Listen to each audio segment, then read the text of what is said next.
before. So today we're going to do a little interview with Kaylee to find out what financial aid opportunities are available, how you go about filling out financial aid, and some more tips regarding financial aid. So first of all, Kaylee, how long have you been doing financial aid here at St. Columbia College?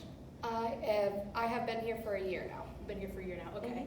And so in the fall, when students first come in, financial aid is one of the offices they go to, right? Yep, it's one of the first stops that you should make.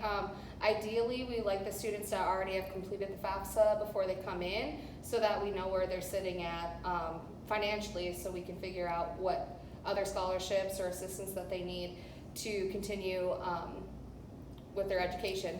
Having the FAFSA filled out is the biggest step, and it's always available months before the semester starts, and getting that in helps you establish a budget where we can, the budget's necessary to send to other financial institutions or for other scholarships and things like that. Great, great. And when you say FAFSA? That is the free financial aid application. It's a requirement for students to fill out to come into any college or university. Okay, so basically a student is going to arrive at Sitting Bull College, even if they've been here before, and every year they're going to have to fill out this paperwork. Can you find the paperwork online? Yes, it's at fafsa.ed.gov. That's FAFSA.ed.gov. And it's going to take you to a link where you can create an ID, or if you're a returning user, you can log in and start with the application. Great, great. About how long is that FAFSA application? It takes about 15 minutes, 30, it should take about 30 at max, and that depends on your situation also, if you're a dependent or independent student, and if you're a student, or if you're a dependent student, you're going to have to add your parents' income, or it just depends on situation.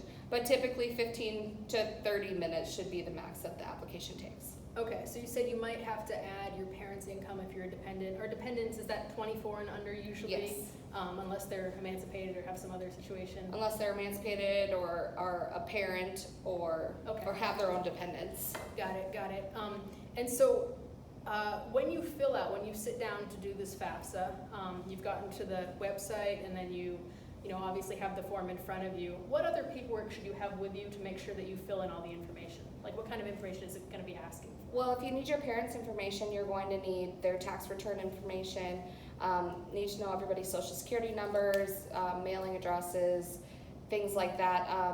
The FAFSA does have the IRS data retrieval tool, so that's a tool that you can use if you're currently working or had worked in the past. It actually goes back 2 years, so we do a prior year. So for the 2021 school year, you're going to use your 2018 income. And so that income, or if you worked in 2018, if your parents worked in 2018, you're able to use that IRS data retrieval tool to import all of your tax income information into that, and to help make the application go smoother. If you're unable to use the IRS data retrieval tool, you will need your 1040, and that is just the standard form that most people fill out when they're filing their taxes. Great, great. Fill out the FAFSA. Basically, you're putting in all of your family income into this form so that they can establish a budget for you. And depending on what that income is, what your estimated family contribution is to your higher education, you can be eligible for other grants and scholarship opportunities. Great, great. So students may think that when they come to college, they're going to be paying entirely out of pocket. Indeed, I think I thought that. But once you fill out the FAFSA, there may be federal financial aid funds available for your use, yes? Yes, absolutely. Depending on your family's kind of the situation, family depending on your situation within your family, you could be eligible for a lot of different programs.